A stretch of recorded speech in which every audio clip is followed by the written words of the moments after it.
Merci, chers compatriotes. Vous êtes là en République démocratique du Congo. Nous, c'est DEM-TV officiel. Nous avons un problème. Les minéraux de la République démocratique du Congo profitent à qui? C'est très important. Profitent-ils aux politiciens, aux hommes d'affaires, aux Chinois, aux Libanais ou aux Congolais? Première thématique. Deuxième thématique, mise en place.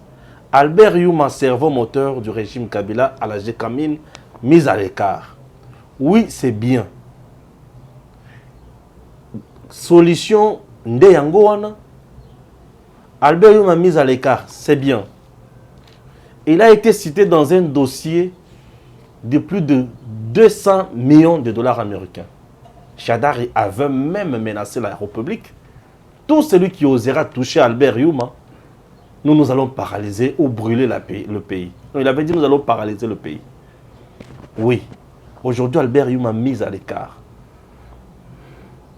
Le pays sera paralysé. En dehors de ça, les minéraux, les détournements constatés au niveau de la Gécamine, les auteurs seront-ils impunis ou comment? Chers compatriotes, c'est la deuxième thématique. Et la troisième, Jules Alinguete est-il homme de situation pour les finances de la RDC?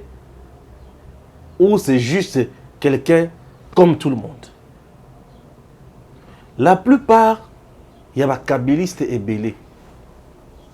Oyo toyebi ki bazalaki na mbongo na mboka oyo bazozala inquiété te. Mozele raya akanga ebele batia bango na boloko ayebisa bango naza na posa kaka eloko moko. Mbongo boyebisanga bofutaka bampako to bofutaka yango te.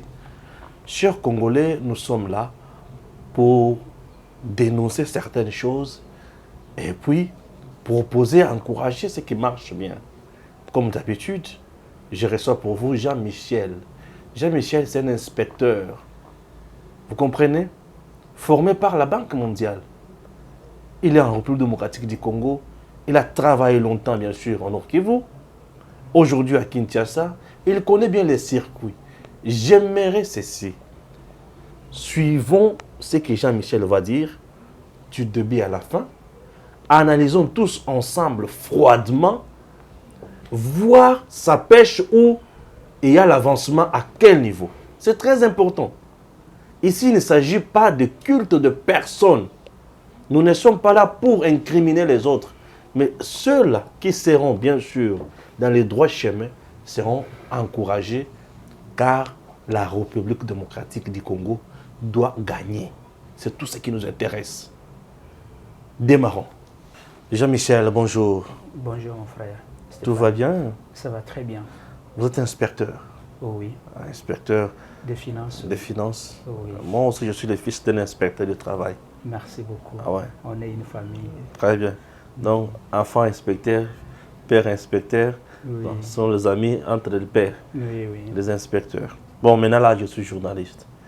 Merci. Journaliste et inspecteur. Ce n'est pas ça.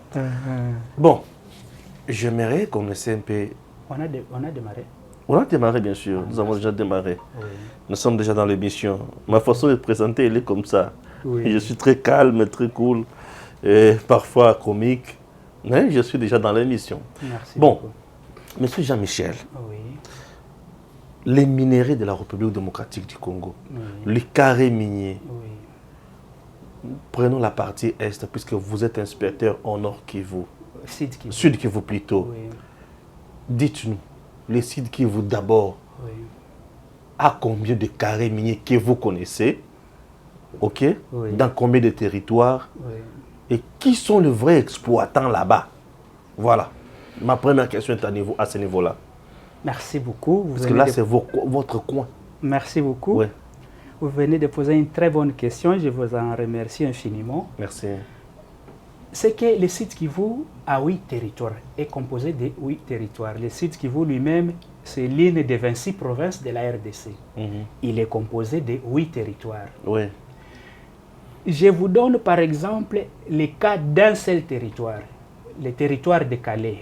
Territoire de Calais. Le territoire de Calais, c'est-à-dire, je prends par exemple le cas du sénateur Modeste Lukwebo qui est à côté, qui est dans le territoire de Kabare, qui est aussi à côté du territoire de Calais. Merci. Rien que le territoire de Calais, que tout le monde, le président du Sénat connaît et tous nos leaders connaissent, a 36 carrières miniers. Territoire de Calais. Les seuls territoires. Carrés miniers. Oui. Et dans chaque carré minier, il doit travailler plus de 2000 creuseurs et plus de 200 négociants. 200 négociants. Dans chaque carré minier. Ouais. Plus de 200 négociants et plus de 200 creuseurs de matière. Les seuls territoires, c'est-à-dire nous avons le site qui voit 8 territoires, les seuls territoires de Calais a 36 carrières miniers. De ces 36 carrières, Kinshasa ne connaît pas plus de 2 carrés miniers. C'est-à-dire entre 30 et 34 carrés miniers échappent au contrôle de Kinshasa. Et de ces 2 carrés miniers qui peuvent être connus par Kinshasa, c'est-à-dire par la République, on ne reçoit même pas 10%. 10% des recettes de ces 2 carriers, de ces 2 carrés miniers, n'arrivent pas ici à Kinshasa.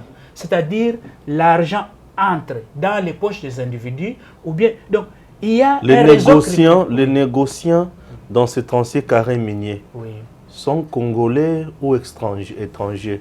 Merci beaucoup. C'est une très bonne question aussi. Parmi ces négociants, si nous prenons la liste des négociants, si nous disons au minimum 200 négociants, aucun Rwandais ne peut figurer dans cette liste. Ou s'il y a des Rwandais, ils vont se faire passer pour des Congolais. Les Rwandais qui viennent piller la richesse du Congo procèdent de cette manière. Les Rwandais envoient des femmes, des mamans avec de l'argent. Ils viennent, ils constatent qu'il y a la famine au Sud Kivu. Et qu'il y a des jeunes personnes qui sont affamées, qui manquent de tout, mais qui ont besoin d'avoir quelqu'un qui leur donne à manger. Les femmes rwandaises, très jolies qu'elles sont, elles viennent avec cet argent et elles disent aux creuseurs des minerais, monsieur, vous avez besoin de l'argent et vous avez le minerai là-bas, dans vos trous, puisque moi je viens vous financer. Je ne vais vous donner que la nourriture. Je vous achète du riz, la viande si vous voulez, le foufou. Vous prenez, vous mangez, vous aurez la force de descendre dans les carrés miniers. Mais quand vous allez amener les minerais, c'est moi qui vais savoir comment je vais vous payer.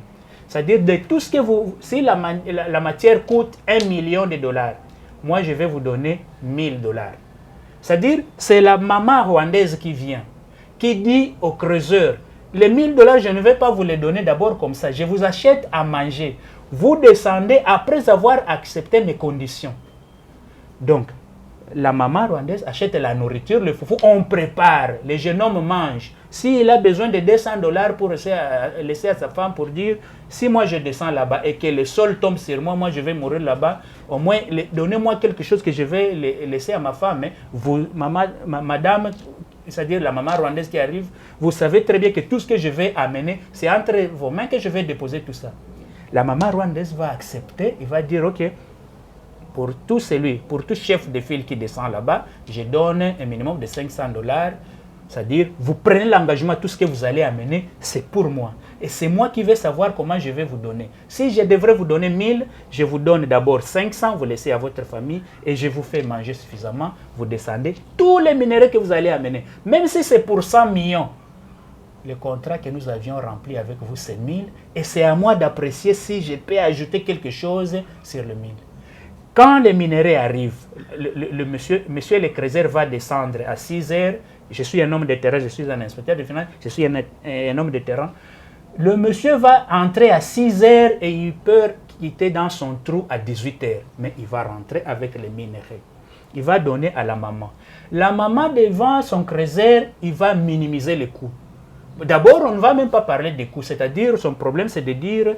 Je t'ai déjà donné 500 que tu as laissé à ta femme, je te dois avec encore $500, les voici, et peut-être j'ajoute encore 200 ou $300 que tu vas aller boire avec tes amis. La maman rwandaise va donner à cette personne le monsieur, sachant qu'il a encore eu les 300 autres personnes, il va prendre les 500, il l'amène à sa femme, lui aussi va boire les 500. Tous les minéraux, la maman rwandaise va entrer là-bas, il va chercher les commandants de la police, puisque à côté de chaque carré minier, la loi dit que les policiers ou les militaires ne peuvent pas entrer dans les carrés.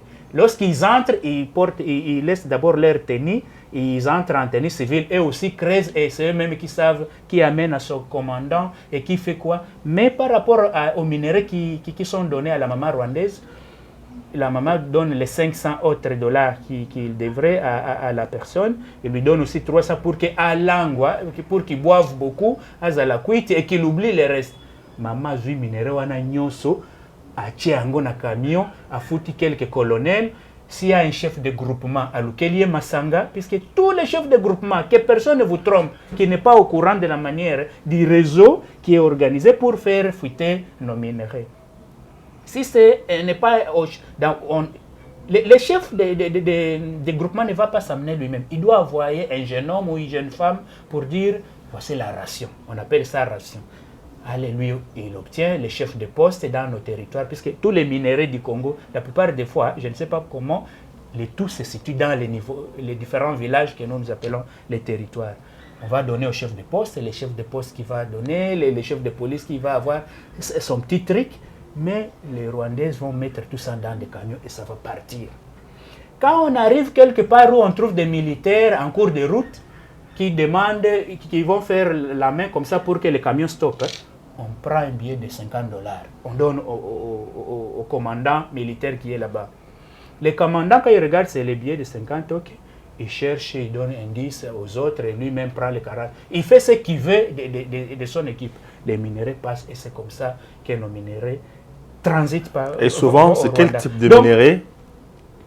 Au site Kivu, il y a toute catégorie de minéraux. Oui, lesquels? Il y a l'or. Or, bien sûr. Il y a les cassitérites, il y a les coltons. Il y a on peut avoir peut-être une cinquantaine de catégories. Des minéraux extrêmement chers. Tout ce que moi je n'ai pas encore vu dans les sites Kivu, c'est les diamants. Mais il y a d'autres minéraux qui sont plus chers que les diamants. Oui, bien sûr. Oui, plus chers. Donc nous avons les sites Kivu, c'est une province très riche. Et tous ces minéraux-là vont au Rwanda. Ça, c'est la première catégorie pour ceux qui partent avec les camions. Mais il y a d'autres personnes. Lorsqu'on sait qu'on a à trouver des minéraux extrêmement rares, on ne les fait pas acheminer par les camions. Puisqu'on dit, par hasard, ce qui est chez un militaire qui fait semblant comme s'il est strict, alors que toute l'intimidation qu'il va faire, c'est pour qu'on lui donne plus de 50 ou bien plus de 100. Si on lui a tendu 100, c'est juste pour faire à ce qu'on lui donne 500, par exemple. Mais dès qu'on lui donne ce qu'il cherche, il laisse passer et les minéraux vont au Rwanda. Tous nos minéraux dans ce cadre-là seront déclarés au Rwanda. La deuxième procédure, c'est quand les minéraux, il y a d'autres catégories de minéraux qui ne pèsent pas très, très lourdement, c'est-à-dire des minéraux que dès qu'on les trouve, si c'est une grosse quantité qui coûte par exemple 500 millions de dollars, ça on ne va pas mettre dans un camion, il y a toujours des canaux rapides qui sont très prêts à décoller. On prend ça, on met dans les canaux rapides, automatiquement ça part au Rwanda. Dans ce cas-là, rapide, là c'est sur le lac. Le lac Kivu, oui. Le lac Kivu, c'est comme si tout ce qui se fait dans ce lac, c'est un domaine que les Rwandais aussi contrôlent. C'est-à-dire, ce sont des canaux rapides qui sont là, qui n'attendent que l'arrivée de nos minéraux. Ça décolle, ça va au Rwanda. Et encore une fois, c'est les Rwandais. C'est considéré comme si ce sont des minéraux qui appartiennent au Rwanda alors que le Rwanda n'a pas de carré minier. Très bien. Bon, ça, si je prenais par rapport au seul territoire de Calais, qui a 36 carrés miniers, alors que Kinshasa ne maîtrise. Je suis sûr qu'il n'y a aucun Kinois qui peut dire qu'il connaît 5 carrières du territoire de Calais. S'il y a des gens qui vont vous dire, qui connaissent, même nos gouverneurs là-bas, ils font semblant comme s'ils ne connaissent pas, puisque moi quand je fais des rapports, j'ai tout fait pour que tous les gouverneurs nous aident à bien acheminer nos minéraux, mais au lieu de nous aider, eux aussi mettent leurs agents, leurs membres de famille, pour que tout tourne dans l'intérêt de ceux qui sont là. Et le gouvernement congolais perd beaucoup d'argent. Paye tout. par rapport à vous qui veniez d'annoncer que M. Albert... S'il vous plaît, je ne suis pas encore là-bas. Oui, oui. Je vous amène doucement. Merci beaucoup. Nous sommes encore dans les carrés miniers. Oui. Quels sont les politiciens les plus impliqués dans les carrés miniers au Sud Kivu que vous connaissez? Tous les gouverneurs. Tous les gouverneurs. Depuis, je vous dis que j'ai été recruté comme inspecteur des finances en 2012. Et j'ai travaillé depuis 2012 dans la province du Sud Kivu. J'ai commencé par donner tous les problèmes, exposer tous les problèmes à l'ancien gouverneur Marcelin Tchambo. J'ai cherché à ce que M. Tchambo m'aide à mettre un peu de lumière. J'ai trouvé que Tchambo, c'était l'homme du président Kabila. Au lieu d'aider que ce soit les pays qui gagnent, c'était toujours lui le gouverneur, puisqu'il avait des enfants. Il avait son fils aîné. Il a impliqué son propre fils aîné. Il avait 2 garçons qu'il a impliqués dans le commerce de nos minerais. Et rien n'arrivait plus ici à Kinshasa. Donc, ils s'occupaient eux-mêmes. Et il y avait par exemple les membres de la famille Kabila et consorts. La province ne gagnait rien et le niveau central qui est ici Kinshasa ne gagnait rien. Tout est resté entre les mains des Les membres de la famille Kabila aussi étaient impliqués dans ça. C'est-à-dire, quand Kabila nomme un gouverneur, il sait que c'est sa personne de confiance. Oui. Tout ce qui est récolté au niveau de la province se gère de la manière que le gouverneur lui-même tire sa part et il alimente les comptes des différentes autorités de l'ancien MP majorité présidentielle, ensuite Alliance pour la majorité présidentielle, actuellement FCC. Donc on alimente d'abord son compte, les comptes de l'autorité. On sait comment on partage les comptes de tel ministre, de manière que lorsque vous, inspecteur des finances, vous cherchez à ce que la lumière soit mise, c'est par contre vous, l'inspecteur, qui sera coincé. Et je vous donne comme un grand secret que moi, je suis un inspecteur, j'ai 29 mois impayés. C'est incompréhensible qu'il y a des rêveurs qui pensent ici que M. G. Laling était... On n'est pas encore là. On n'est pas encore là. Donc, vous comprenez que quand vous cherchez à mettre la lumière dans le secteur minier, on commence par bloquer votre compte bancaire. On ne saura pas vous dire qu'on vous sanctionne puisque vous n'aurez commis aucune infraction. Mais on va vous bloquer. On va vous dire... Donc monsieur, vous avez été bloqué, vous avez fait déjà 29 mois sans payer. Sans être payé et sans être sanctionné. On ne t'a pas sanctionné, on ne t'a pas payé. On vous sanctionnerait pourquoi? 29 mois déjà. 29 mois impayés. C'est-à-dire la dernière fois que moi j'ai reçu mes arriérés, 1 mois d'arriéré, c'était le 18 avril 2019. Alors que moi je me disais comme un cadre de l'IDPS, j'ai fait tout pour que je dénonce toutes ces vérités et que le président de la République ait les moyens de sa politique. Très bien. Alors, les gens qui savaient qu'il ne faut pas que le président connaissent tous ces problèmes, qu'il reste comme on les définissait à Eli à Pamba. C'est ça, c'est que tous les membres du PPRD faisaient qu'il reste les Eli à Pamba, c'est-à-dire aux Alakaka. Non, nous comprenons. Oui, justement. Et nous qui nous battions pour qu'ils connaissent la vérité, on était mis à côté. Et lorsqu'on cherchait à demander au gouverneur de résoudre notre question, le gouverneur, vous multipliez des rendez-vous, mais ne vous recevez pas. Vous allez vous chercher même... Les conseillers, vous cherchez, même les sœurs. Moi-même, je suis allé chez la sœur du gouverneur pour dire, ça c'est la sœur préférée du gouverneur Marcelin Tchambo. Aide-moi à... Je suis allé plusieurs fois dans la maison du gouverneur Marcelin Tchambo. On travaille jusqu'à 1h du matin avec lui. Il me dit, Jean-Michel, tout ton problème là, je le règle. Je signe un arrêté pour te nommer à tel poste pour que tu mettes définitivement fin à ça. Il me dit, le document est déjà là. Demain, tu suis la RTNC et demain, il y aura la lumière. Et mais moi, pauvre qui suis, je rentre à la maison, je dis aux enfants, cette fois-ci, notre misère finie. C'est que je vais désormais aider l'autorité à avoir clair, l'argent de la province restera en province, l'argent du niveau national montera au-dessus. Et je ne comprenais pas que donc ton grand malheur, c'est le fait d'avoir dit la vérité, de dénoncer le réseau mafieux dans le minerai, réseau pour lequel tu souffres. Papa, ce n'est pas que je souffre, je suis supposé... techniquement, dans la Bible, vous voyez comment on a accusé faussement Joseph et que la femme de Potiphar l'avait mis en prison. C'est exactement la situation actuelle où se trouve monsieur, que la RDC se trouve. C'est-à-dire, dès que nous dénonçons aussi, monsieur, notre président de la République nous écoute et réagisse comme avait fait appel. Monsieur le roi Pharaon avait fait appeler le prisonnier Joseph et lui a dit « Venez me dire qu'est-ce que vous me proposez pour que nous réglions la situation de crise. » Si grâce à la technicité de cette studio ici, le président nous écoute, il aura d'ailleurs mieux, puisque nous avons beaucoup de richesses, c'est-à-dire la RDC va devenir une grande puissance. Je suis avec vous, nous sommes en train de nous battre pour que le président nous écoute et nous accorde une audience pour régler tout ceci. Donc, chers compatriotes, Ndinga Zali Bouyazali, inspecteur, dans le Sud Kivu, pour avoir dénoncé le réseau mafieux, Ndingue, ils ont exploité les minéraux na Rwanda. Donc, Rwanda a mis en place une stratégie, c'est laquelle, Azu Basi et Belé, il y a Kitoko Wana Atini Bango na Congo. Et basi wana baye bazana mbongo au gouvernement rwanda pesi bango.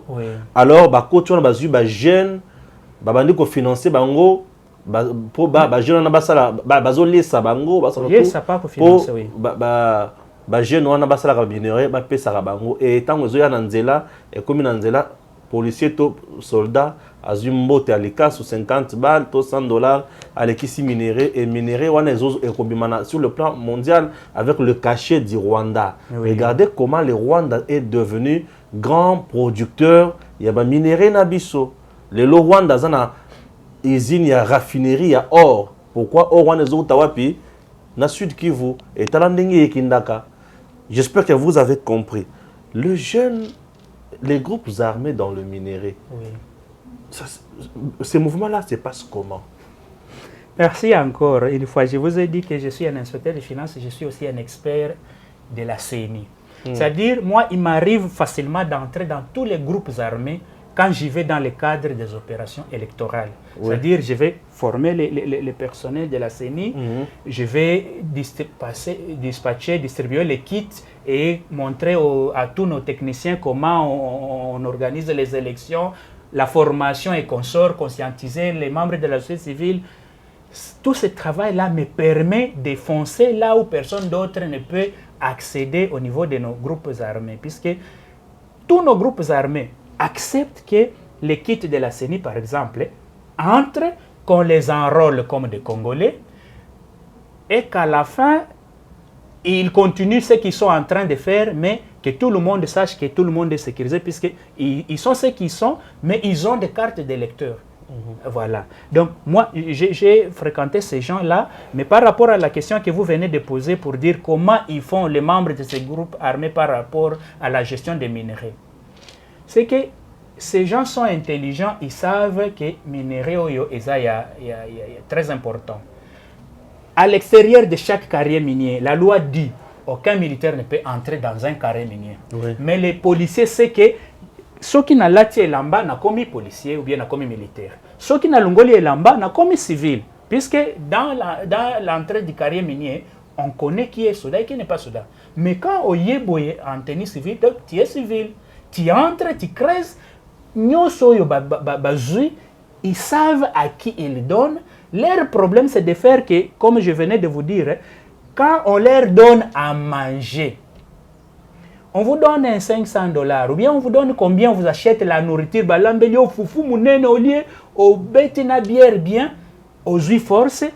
vous avez de la force, vous descendez dans les carrés miniers, vous tirez les minerais, vous donnez, ça ne vous regarde plus. Pour vous, l'essentiel, c'est les $500 autres qu'on va vous donner, que vous allez aussi donner à votre femme pour que ça ait un peu de commerce. Et que les enfants mangent et étudient, c'est ça ce qui est nécessaire. Pour les creuseurs, ou pour les membres des groupes armés, le reste là, ça ne les préoccupe pas. S'ils savent que mutu X personnes, nde apesaka biso bateni ya biso ya ba groupe armé, yende apesaka biso pe ba arme. Nyonso tozaka nango besoin puisque leurs enfants aussi étudient. Il y a la MONUSCO qui leur dit OK, nous faisons ceci pour que bozala na ba école na bino. S'ils savent que c'est à la MONUSCO qu'il faut donner ça, eux-mêmes savent à qui ils donnent. Mais je vous dis très bien que même pas les 0,001% de tous ces minéraux ne figurent sur, sur la liste pour dire que pour dire que ça va entrer dans les caisses de la République ou bien dans les caisses de la province. Quand c'est un groupe armé, c'est le gouverneur lui-même qui doit savoir comment il va faire pour que ces gens, les membres de sa propre famille, ou bien les gens qu'il va nommer, qu'il va envoyer officieusement. Dans ce cas-là, même le gouverneur ne nomme pas officiellement les membres qui vont aller creuser ou bien faire l'exploitation des minéraux dans ces secteurs-là. Donc, les membres des gouverneurs qui sont là-bas, qui sont sur terrain, ils vont là-bas, ils travaillent en complicité avec les membres que nous connaissons comme membres des groupes armés, mais qui sont en complicité avec les gouverneurs, les chefs de groupement, les chefs des secteurs, les chefs de postes. Bon, tout ce que je sais, c'est que parmi, jusque-là, je n'ai pas encore su un seul administrateur du territoire qui s'est montré clairement qu'il travaille avec ces groupes armés. Je prends par exemple le cas de l'administrateur du territoire de Calais, c'est un Kassaïen. J'ai suivi de très précis, cet administrateur-là est impliqué dans le trafic des minéraux. Cet administrateur n'est pas impliqué, pourquoi? Puisqu'on l'évite. Sous Kabila, on n'avait pas peur de lui, on ne l'évitait pas puisqu'il avait peur, on avait peur de lui, mais on l'évitait puisqu'il est trop administratif. Hein? Et quand vous êtes trop administratif, bon, on vous évite. Hein? On veut, les gens qui veulent, vous ouvrez la main, on vous donne l'argent. Quand c'est ça, allez, vous avez ce que vous cherchez. Mais pour les chefs de groupement, puisque la plupart des chefs de groupement, ce sont des gens qui sont nés dans la famille royale et consorts, c'est-à-dire on ne les nomme pas, ils sont nés, on lui dit que comme vous êtes le fils d'un chef coutumier, vous les restez, vous devenez chef de groupement. Tous les chefs de groupement presque sont impliqués dans tout cela. Et quand vous allez constater, vous allez lire, vous allez constater que tous les chefs de groupement sont soit députés nationaux ou provinciaux. Oui, quand on a proclamé la liste, on a trouvé que, qui a voté celui-là? Mais il est devenu aussi député. Je prends le cas du territoire du Sud Kivu, c'est que l'un des chefs de groupement est député provincial. Les gens se sont posés, il est devenu comment on dit, bon, on va supposer qu'il est populaire, mais il est quand même. Mais tous ces gens-là sont impliqués puisqu'ils connaissent qui sont les dirigeants de tous ces groupes armés et comment on peut faire même pour qu'on mette fin à l'organisation, toute cette organisation criminelle, mais ils se rendent compte que c'est comme si l'ancienne puissance qui était là, le régime de Joseph Kabila, s'organisait pour que ces groupes armés restent, c'est-à-dire Kabila ne fournissait aucun effort pour que la situation d'insécurité à l'Est finisse. Donc eux aussi, les membres, tous ces chefs de groupement ont compris que donc lui mange à son niveau, nous aussi nous mangeons à son niveau. Pourquoi la plupart des députés nationaux de l'Est, certains d'entre eux sont cités dans le mafia avec les groupes armés? Ok, merci. Ça, c'est aussi une très bonne question. C'est que la plupart de nos députés considèrent, ils prennent pour vrai le fait que les membres du PPRD disent que c'est nous qui avions donné ce pouvoir à Joseph Kabila et au président Félix Tshisekedi. Ils considèrent comme si l'autorité actuelle, c'est un COP, c'est un deal. Où lui reçoit sa portion, nous aussi nous devons recevoir nos portions. Et tant que tous ces groupes armés fonctionnent et qu'il y a toujours beaucoup d'ONG qui financent certaines choses qui vont dans le sens de ces groupes armés, au lieu que l'on cherche à mettre fin à ces groupes armés, on confectionne un projet pour recevoir les financements qui vont dans le sens de combattre. Théoriquement, on combat les groupes armés alors qu'on sait qu'on survit grâce à ces groupes armés. Voilà. Donc, ils gagnent beaucoup en voyant continuer ces groupes armés qu'en y mettant fin. Très bien. Voilà. Vous avez compris, Ndenge Basalaka. Prenons la mise en place dans les entreprises. Albert Yuma, aujourd'hui, écarté de la GECAMINE. Oui. Vous connaissez Albert Yuma? Je le connais très bien puisque vous ne pouvez pas être un inspecteur des finances sans connaître M. Albert Yuma. Merci. Albert Yuma, mis à l'écart de la tête, bien sûr, de la GECAMINE. Y aura-t-il des conséquences fâcheuses quant à son absence? Comment il y aurait des conséquences fâcheuses alors qu'on dit les hommes partent et les institutions restent? Et monsieur... Mais vu l'expertise qu'il a. Comment il a est-ce que Dieu lui a donné le monopole de l'intelligence que d'autres n'ont pas? Moi, je vous dis que je suis un inspecteur de finances, mais nous avions fourni beaucoup d'efforts pour que ce genre de réseaux criminels, comme ce qu'organisait M. Albert Youma, cesse. Mais à l'époque... Il a un réseau criminel. C'est-à-dire, c'est un monsieur qui sait comment il fait pour que les minéraux, au lieu de profiter au pays, lui profite lui et son chef. C'est lui qui l'a nommé, M. Joseph Kabila. Donc, nous avons développé toutes les stratégies à l'époque. Nous croyions que les gens auprès de qui nous amenions nos données, qui pourraient apporter des solutions pour que ça cesse au niveau du Chaba, au niveau du site, ou bien dans tous les pays. Mais on s'est rendu compte que c'est plus on se battait dans ce sens, que plus on créait de la misère dans nos propres familles. Voilà, donc je ne veux pas vous dire que M. Albert Youma, en partant, le pays va souffrir. Bien au contraire, nous devons applaudir le président Félix Tshisekedi qui vient de signer cette ordonnance, qui vient de le faire partir. Mais nous insistons sur le fait qu'on ne peut pas dire qu'on fait partir M. Albert Youma sans l'obliger de restituer tout l'argent. Vous connaissez les dossiers de 200 millions. Ça, ce n'était qu'un seul dossier d'un jour. On ne veut pas qu'on dise à la population que M. Albert Youma est parti en prison et que l'argent qu'il a détourné ou bien tous les minéraux qu'il a pris reste comme ça. Avez-vous des révélations à faire sur Albert Youma? Moi, je veux tout simplement qu'on active les dossiers. Non, c'est question d'aider le chef. Évidemment. Aidons le président, s'il vous plaît. Évidemment. Chers compatriotes, Edem TV n'est pas un tribunal. Oui. Mais dis-moi, nous sommes là pour dénoncer tout ce qui est faux. Nous sommes là en train aussi de dénoncer les réseaux mafieux. Lorsque vous avez une information vérifiable, vraie, dénoncez. Puisque lorsque vous gardez l'information, vous devenez de plus en plus complice. Évidemment. On n'a pas besoin de jouer à une complicité quelconque ici. On doit dénoncer Batunios au Bazar Mabé. Pourquoi pour Mbo Cannabiso et Tambola? S'il vous plaît, battons-nous pour que le Congo gagne. Hein? Unissons les efforts. Fournissons beaucoup d'efforts pour que le Congo gagne. Ça, c'est mon principe ces derniers temps. Fournissons beaucoup d'efforts pour que le Congo gagne.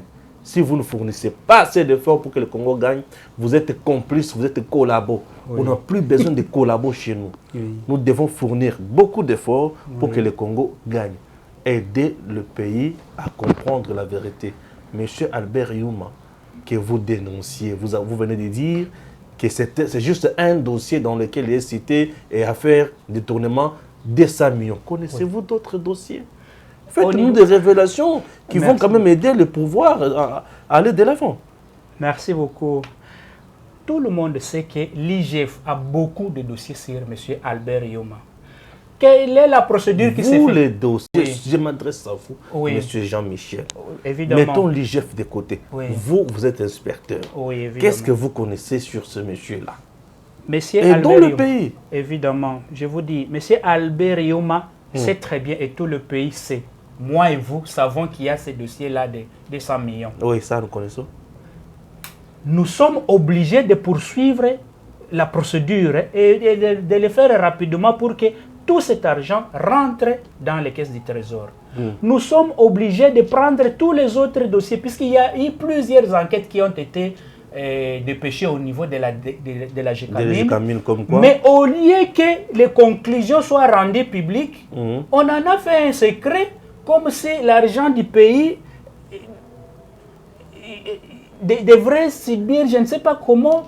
Donc, au lieu que l'on actionne, puisque la procédure, pour nous les inspecteurs des finances, dès que vous descendez sur le terrain, vous établissez un rapport, vous motivez ce rapport, vous dites tel jour il y a eu production de telle quantité de tonnes de minéraux.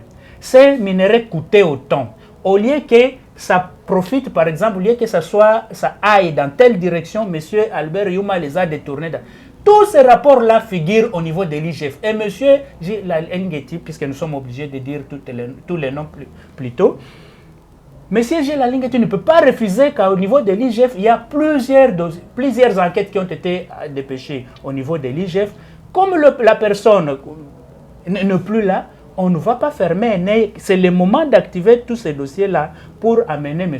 Albert Youma à remettre tout l'argent et à dire qui sont les personnes qui étaient impliquées. Puisqu'on a fait des constats, oui. Albert Youma ne peut pas dire lui-même qu'il a détourné 200 millions. Si c'est 200 millions, qu'est-ce qu'il y avait en surplus? Si lui avait pris sa part de 200 millions. Quelle est la quantité qui est allée au niveau de la présidence, l'ancien président, monsieur, toutes les autorités du FCC, puisqu'à l'époque, les membres du FCC ne mangeaient pas seuls. Tout le monde savait que si tu manges seul, quelqu'un d'autre peut te dénoncer. Mais si tu prends ta part, tu donnes à chacun sa part, tout le monde va protéger tout le monde. C'est ça ce qui se faisait. Et voilà. Un voleur ne peut pas... Même ici dans les quartiers, vous ne pouvez pas dire vous allez à 5 volets, mais dès que vous prenez le butin, vous le bouffez vous seul. Non. Vous prenez votre partie, vous donnez à chacun sa part.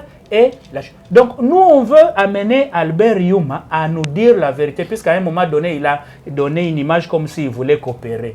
Qu'on en profite, qu'on lui dise de donner tous les noms des gens qui sont impliqués dans ces dossiers-là de 200 millions. Si lui a pris sa part de 200 millions, combien on a donné aux autres?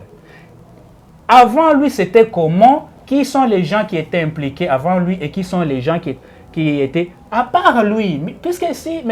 Albert Youma refuse de parler, là au Chaba, il existe une société civile. Le rôle de la société civile, c'est toujours de dénoncer. Vous avez quelques révélations à faire sur Albert Youma. Oui, c'est ça que je suis en train de vous dire. Moi, je suis un inspecteur qui était affecté dans la province Sud-Kivu. Mais j'étais au courant de la procédure qui était en train de se passer sur le dossier de 200 millions. Et avant 200 millions, je sais qu'il y avait plusieurs inspecteurs qui étaient dépêchés sur le terrain. Si réellement M. Gilles Lalingue aime, comme il aime le dire, qu'il aime le président Félix, il va lui donner tous les noms des gens qui y sont impliqués, puisque dès que les inspecteurs sont descendus là-bas, on leur a mis une mission qui était limitée dans les temps. Votre appréciation par rapport à la mise en place à la tête des entreprises? Oui, je dis merci beaucoup. Le président, je le félicite d'abord par rapport à la mise en place qu'il vient de faire. Les gens pensaient qu'il y a toujours des gens qui le sous-estiment, qui pensent qu'il ne va pas nommer les meilleures personnes. Mais lorsque moi-même j'ai essayé de lire les dossiers de ces gens sur Internet, puisqu'il y a des gens qui ont essayé de donner le cursus, c'est-à-dire les diplômes des gens. Bon, je dis merci beaucoup, les dossiers sont bons. Mais dans les dossiers, dans les secteurs miniers ou dans les secteurs financiers, ce ne sont pas seulement les diplômes qui comptent, c'est la bravoure d'abord, le courage de dénoncer les faits, la capacité de faire correctement les choses. Le président vient de faire sa part. Je voudrais que d'abord, Dieu nous accorde la grâce d'être reçu par le président de la République pour que nous lui fassions des propositions. Très bien. Oui, et que l'on passe à l'essentiel. Que l'IGF ou bien... Je pose d'abord la question avant de passer à l'essentiel. Peut-être c'est la question à ce que vous voulez dire. La RDC, notre pays, aujourd'hui, a plein de gisements miniers et consorts. Que faire pour rendre tous les carrés miniers utiles et rentables pour le trésor public? Merci beaucoup. Par rapport à cette question, la question, moi, techniquement, je la vois comme si elle est simple. Au début, il y avait des kabylistes qui géraient les 26 provinces. C'était des gens qui ont la criminalité dans leur sang. Je voudrais supplier le président de la République à amener les députés provinciaux de chacune de nos 26 provinces à faire des motions par rapport, pour faire partir des motions de censure, pour faire partir leurs gouverneurs, puisque nos gouverneurs, les anciens gouverneurs, c'était des mauvais gestionnaires. Il y a ceux qui ont des carrières minières, il y a d'autres choses, d'autres entités où c'est tel secteur qui est très productif. Mais tous ces gens-là, Kabila les avait sélectionnés, puisqu'il savait que Mutoyo, cette personne, si je la mets à cette place, il va me rendre les meilleurs services, moi individu, pas les pays. Et c'est ça ce que ces gens ont fait. Aucun d'eux, je ne connais pas un seul kabiliste qui travaille correctement. Donc je vais demander au président d'activer, de donner un ordre ou bien de montrer aux députés provinciaux la cause pour laquelle c'est le moment d'écrire des motions de censure pour faire partir tous les anciens gouverneurs et qu'on nomme les nouveaux. Vous dites que le président nomme de bons gouverneurs pour que les anciens quittent afin de rentabiliser ce secteur ou quoi? Oui, je suis en train de dire que le président qui est l'autorité de l'Union sacrée, dès qu'il va nous écouter, il va comprendre la nécessité qu'il y a pour le moment, ou l'urgence qu'il y a de faire, de motiver, de demander à nos députés d'écrire des motions de censure pour que les anciens criminels, c'est-à-dire des gens qui étaient nommés comme gouverneurs par l'ancien président Joseph Kabila, partent et que l'on vote les nouveaux gouverneurs. Ce sera ces nouveaux gouverneurs qui vont nous aider à faire. Je prends par exemple le cas de la province Sud Kivu. Dès qu'il y aura un nouveau gouverneur qui sera voté au niveau de l'Assemblée provinciale, il va nommer son nouveau gouvernement. Ces nouveaux gouverneurs, nous allons lui dire de constater officiellement que Kalehe a transi carré minier au lieu de 2. Et que le fruit de ces transis miniers, de ces transis carrés miniers profitent à ces 3 niveaux de taxes, puisque dans chaque province, vous comprenez que la RDC a 26 provinces. Dans chaque province, on paye 3 niveaux de taxes. Les taxes locales, si c'est dans un territoire, on paye au niveau du groupement, aux autorités coutumières. Si c'est dans une ville, on paye au commissaire, au bourgmestre, voilà, il y a des autorités communales. Mais je disais que chaque province, il y a 3 niveaux de taxes. La taxe locale, la taxe provinciale et la taxe du niveau national. Donc le gouverneur le nouveau gouverneur va faire une mise en place au niveau de la province pour que dans la province Sud Kivu, qu'on constate réellement où se trouvent les 36 carrés miniers au lieu de 2 ou 3. Et que les fruits, je vous ai dit que dans les 2 carrés miniers, même pas 10% des recettes de ces carrés miniers n'arrivaient ici à Kinshasa. Même pas 2% des 2. Au lieu de 36, on déclare 2. Et dans les 2, même pas 10% n'arrivaient ici à Kinshasa. Et par rapport aux creuseurs, on ne déclarait pas tous les noms des creuseurs. Et par rapport aux négociants, on ne faisait pas arriver ici à Kinshasa les noms de tous les négociants d'un seul carrière. Maintenant, il faudrait que le nouveau gouverneur fasse une mise en place qui fait qu'il y ait des autorités qui nous facilitent de faire une descente, de dire tel carré minier commence de tel endroit à tel endroit, il a telle superficie, et c'est tel minerai, telle qualité de minerais qui sont exploités là-bas. On dit la vérité sur toutes choses, de manière que les taxes du niveau provincial soient payées au niveau de la province et entrent dans la caisse de la province, pas dans les caisses des ministres et du gouverneur. Les taxes de niveau national qui soient payées directement à la DGRAD et non dans les comptes, puisque chaque membre du FCC, PPRD avait ses hommes dans chaque province, de manière que l'argent qui est entré, au lieu d'entrer dans les caisses, la CIGETI, lui qui vient payer, on lui donne seulement un numéro de compte, il ne sait pas à qui appartient exactement ce compte. Quand vous venez payer, vous venez déclarer votre or, bien votre diamant, votre coltan. On vous donne un numéro de compte. La CIGETI dit, OK, je paye. Dès qu'on va signaler que le compte est crédité, OK, c'est que j'ai bien payé. On vous donne un bordereau. Mais il n'y avait personne, même pas les inspecteurs provinciaux qui pouvaient contrôler et voir à qui appartient réellement ce compte. Donc, actuellement, on veut mettre en place un système qui fait que dans chaque province, il y a 2 numéros. Un numéro en francs congolais et un numéro en dollars pour dire que tous les 36 carrés miniers, c'est dans ce compte-là que vous devez payer.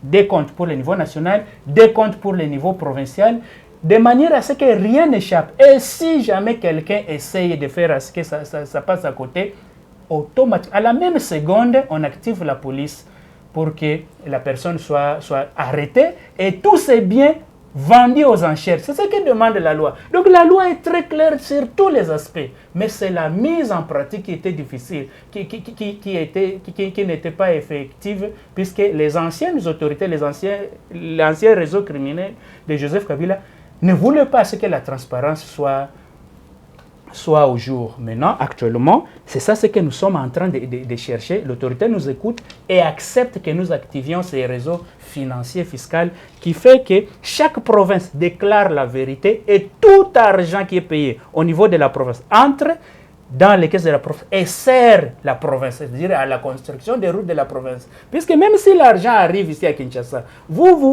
ici à Kinshasa, nous asphaltons Gombe.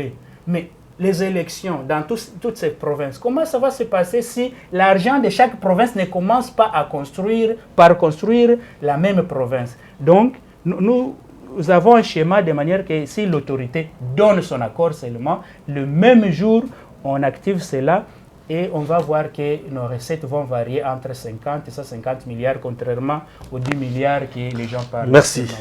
On s'arrête par ici. Oui. À très bientôt.